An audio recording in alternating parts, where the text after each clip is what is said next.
Attends, wait. Quand je vais publier cette vidéo, ce sera la 22e nuit. Du coup, Laylatul Qadr est potentiellement passée puisque la 21e nuit, c'est une nuit impaire.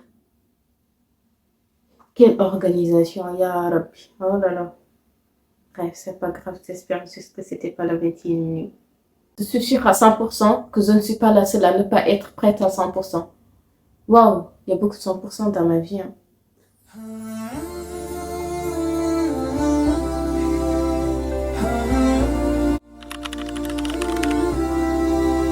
Alors, on va commencer par un gros problème. Le plus gros problème, c'est quand?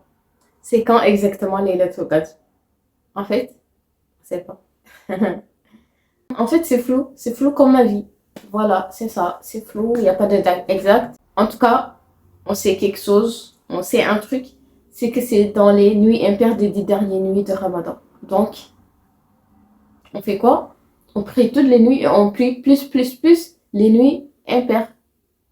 On ne sait pas exactement c'est quand, mais on joue la sécurité. Got it? Ok? Alors, petite parenthèse. Il y a une erreur que beaucoup d'entre nous font, c'est d'attendre la nuit du 27. Comme si c'était the night, genre... c'est comme si c'était une soirée VIP, on te donnait déjà les tickets avec la date écrite, la nuit du 27. C'est Laylatul Qadr, en fait. Non, ça marche pas comme ça. Du coup, au lieu de tout miser sur la nuit du 27, on va miser sur toutes les 10 nuits. Pour ne pas passer à côté de cette nuit bénie, en fait. Le but, c'est vraiment de multiplier nos sens de vivre cette nuit spéciale. Donc, on va miser sur tous les 10 dernières nuits et les nuits impaires. Plus. Ok, maintenant, on passe à la partie la plus importante, mais aussi la plus flippante. Qu'est-ce qu'on fait pendant cette nuit? Je suis sûre que tu as déjà pensé. Bon, ok, je prie, mais après, je fais quoi? Genre, à 3h du matin, tu te retrouves à te demander, je fais des doigts, je prie, je bois du thé, je lis le Coran. La vérité, c'est qu'il n'y a vraiment pas de recette magique. Tu fais ce que tu veux, ce que tu peux. Mais bon, je vais te donner quelques options de ce que tu peux faire cette nuit, puisque je suis gentille. 1. Prier. Minimum de rak'ah. Et si tu as la force encore, tu peux faire plus. Mais des doigts, demande absolument tout ce que tu veux. C'est la nuit du destin, genre la nuit qui peut tout changer. Fais des doigts pour moi pour avoir de l'argent. Merci. Non, je rigole pas. Istighfar. Faire de l'istighfar. Demander pardon pour tes erreurs. Peut-être que tu fais des erreurs et que tu sais pas. Du coup, demande pardon quand même. Faire des dhikr. Genre, subhanallah, alhamdulillah, Allahu Akbar, la ilaha illallah. Genre, c'est les trucs basiques, mais c'est énorme pendant cette nuit en fait. Tu peux aussi lire le Coran ou écouter le Coran.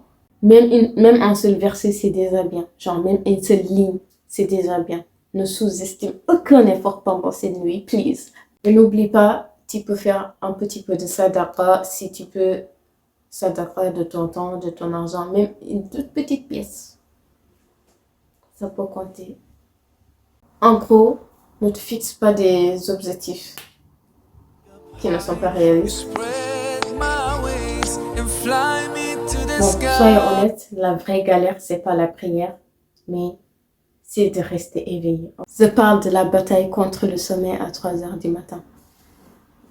Wow, quelle bataille! Et vraiment, si tu gagnes cette bataille, les zéros ne portent pas toujours des caps. Je te conseille d'avoir un partenaire, un buddy, une partenaire. Et si jamais tu es toute seule comme moi, je te conseille de faire tout ton possible pour rester éveillé. Boire du thé, pas de café par contre. Pourquoi vous buvez du café même? Je vous juge, hein. Bref, accroche-toi à tout ce que tu peux pour rester éveillé. Surtout, mets une alarme, un réveil tous les 1 heure ou tous les 30 minutes, comme tu veux.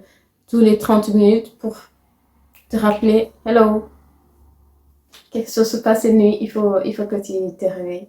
Le plus important, sois réaliste. Tu vas sûrement t'endormir, mais c'est ok, c'est pas grave. Vraiment, genre, c'est La nuit la plus importante, la plus bénie du mois de Ramadan, c'est la chance qu'Allah nous offre de tout recommencer, de vraiment profiter. Ce qu'il faut vraiment retenir de ma vidéo, de toute ma vidéo, c'est qu'il n'y a pas de recette magique. Il n'y a pas de recette parfaite. Tu fais ce que tu peux de ton mieux et c'est déjà énorme. You know what I mean? Donc, dis-moi dans les commentaires si tu as un plan pour la tour d'Adel. Si tu as des conseils pour rester éveillée toute seule et devenir une héroïne. Je prends. On se motive ensemble, c'est bientôt la fin. Fighting. Thrives in your light, but how I wish you